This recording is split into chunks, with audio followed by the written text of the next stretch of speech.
Bureau John Cox joins us right now. He is the voice of the Southern Miss Golden Eagles, getting set for a big weekend in Hattiesburg at Pete Taylor Park with UTSA in town. John, always good to visit with you. It's been far too long. How are you, my friend? Doing pretty good. I'm where I like to be. I like to get here early. I've been sitting here in the radio booth for a while, just taking in all the stuff that's going on. You know, they're honoring our seniors tonight. The guys that a couple of them been around for a long time, including Gabe Montenegro, who's finishing up his 6th year.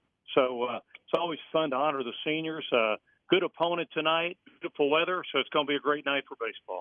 Are we going to call Gabe Montenegro Dr. Montenegro after graduation?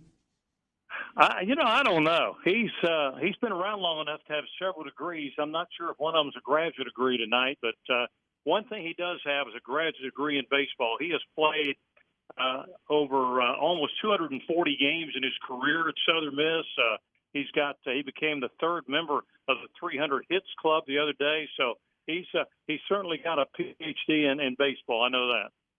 No question about that. I love what you said about getting to the ballpark early. There's something that's really cool about watching a ballpark come to life on game day.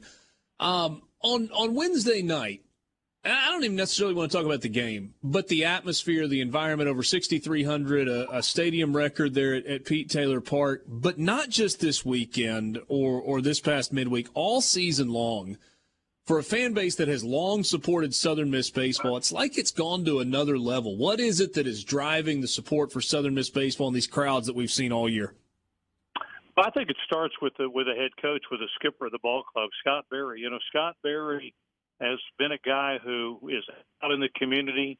He's out all over the place talking Southern Miss baseball. Plus, he plays the style people want to see. I mean, Southern Miss has been a team that comes out and gets after you and attacks, and they're fun to watch. And, you know, they've always been a team that's strong on the mound, always a great history of tremendous pitchers. And so I just think it's the game that Scott Berry plays and the way he kind of goes out in the community and promotes his program. You know, he talks to any group from one person to 300 people. He just goes out and talks Southern Miss baseball. And, you know, the ballpark athletic administration has done a great job of just adding bits and pieces to this ballpark where it's a lot of fun now. The new scoreboards really added a lot of great atmosphere and a lot of excitement to the ballpark. So I give Scott Berry most of the credit. He's a guy that goes out, sells the program, and like I said, talks to anybody from a guy out on the street at the grocery store or groups of 200 or 300 and goes out and talks about Southern Miss baseball. So the fans are really kind of caught on to that, and they're turning out in record numbers this year. John, well documented that the month of April was a special one for Southern Miss baseball. Early May has been a little more difficult. 2 series in a row dropped in the absence of Reese Ewing. I don't think that's a coincidence. We got a message from somebody that said he took BP with the team yesterday. There was a good chance that he was going to play this weekend. What kind of an update can you give us on his return and kind of the rehab to get back to this point?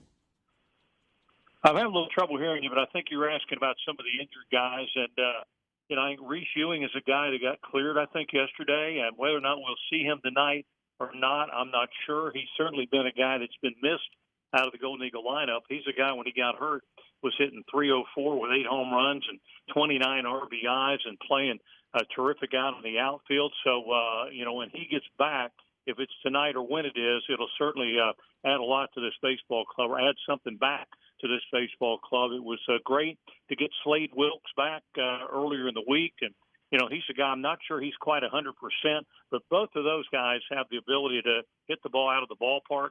Haven't hit a lot of home runs since those guys have been out of there and certainly have missed what they brought to the Golden Eagle lineup. So I think when those two guys get back in, and if it's both in tonight or whenever it is sometime this week, I think those two guys are going to add a lot of pop to the Golden Eagle offense. They've not scored in a way that they were earlier in the year or during the middle part of the season. So it's important to get those guys back in there. The pitch has been, you know, terrific all year long, and the offense has been too until those guys went down a little bit. So we can get those guys back in there. I think we'll see the Golden Eagles be out there swinging the bats like we know they can here down the stretch.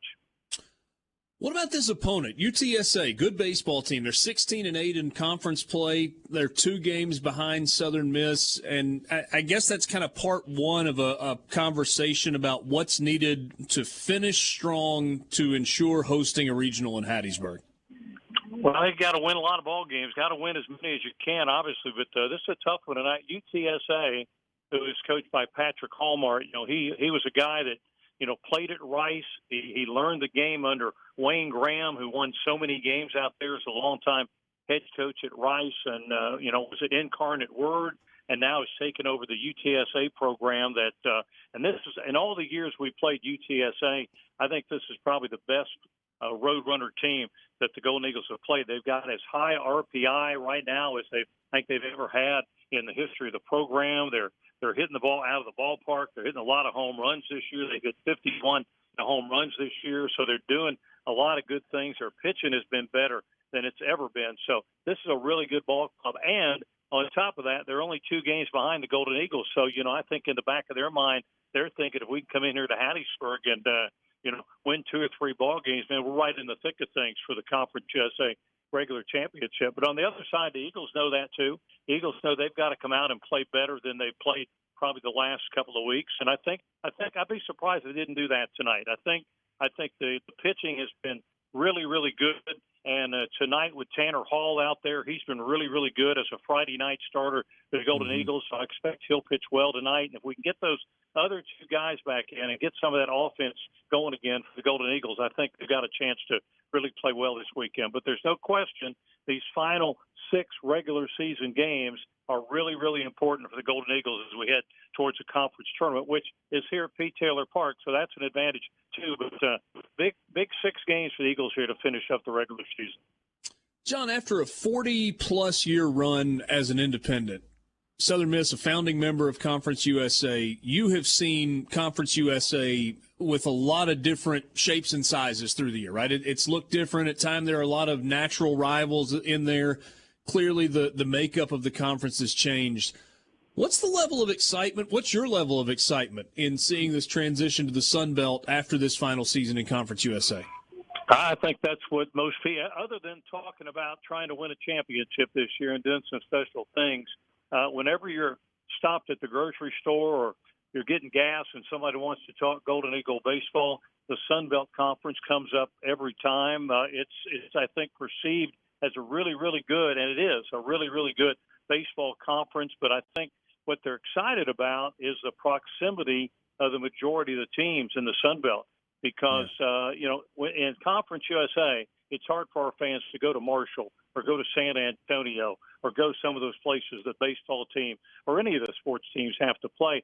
Now you're in a league where I think I might be off 1 or 2, but like 8 of the 14 teams in the Sun Belt are all within a legitimate car ride, 3-4 hours away from Hattiesburg. So I think from that standpoint, our fans are excited because instead of just watching those 30-some ball games here at Pete Taylor Park, now they've got a chance to go to South Alabama, which they do already, but then Monroe and Lafayette and Jonesboro, Arkansas, and places like that, to Troy and places like that. So I think the level of excitement is just through the roof right now for our fans about the opportunity to compete in the Sun Belt Conference and, more importantly, to be able to jump in that car, go on the road, and watch the Golden Eagles, whether it be football, basketball, baseball, or any of the other sports. So a lot of excitement right now about being in the Sun Belt Conference. John, last thing for you. You've watched all of these games throughout the course of the season. You saw when Southern Miss was playing so well. They've dealt with some injuries. How do they recapture the way they were playing through much of the month of April and kind of ride that momentum into the postseason? Well, I think it's going to be. It probably starts, with the bats during that stretch. The pitching was really, really good during that 15-game winning streak, and the hitting was just out of sight too. And like I said earlier, with a couple of those guys sidelined, with Ewing sidelined and Wilkes kind of sidelined, and some other guys having to step in there, those guys are able to come back tonight, which Wilkes is going to be back, and hopefully Ewing will be back tonight. I think the extra excitement, the extra pop in their bats to get them back in the lineup is going to really pay dividends for the Golden Eagles. So I think if the Eagles can kind of get back to swinging those bats aggressively and successfully like they were during that 15-game stretch, they've got an opportunity to finish the regular season anyway strong heading into that conference tournament.